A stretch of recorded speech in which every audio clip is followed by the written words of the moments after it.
تخيل معايا تبقى حاجز رايح تشوف سمكة قرش معينة.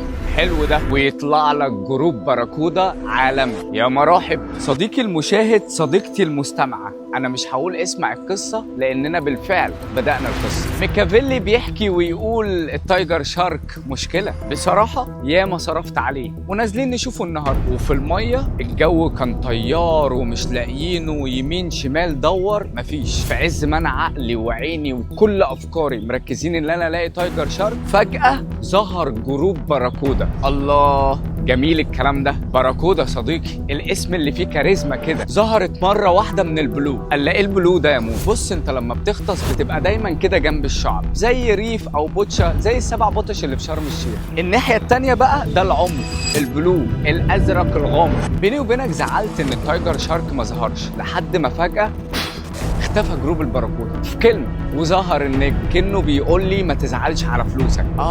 يمكن الباراكودا شافته طارت، بس لو جعان مش هيسمي، ده لو لحقها بقى. ميكافيلي قال ساعتها يعني بعد ما كان الجو طيارات ودافع مبلغ كبير عشان اشوف القرش ومش لاقيينه، تختم على تايجر وجروب باراكودا عالمي واكشن كمان كان هيحصل بينهم. القصة دي علمتني ان مهما كانت البيبان مقفولة وكأني شكلها ما يفتحش، خليك جاهز عشان ساعات كلها بتفتح مرة واحدة. تفتكر الباراكودا خافت من التايجر ولا التايجر محبش يفرهد نفسه عشان حاسس اللي هو مش هيلحقها؟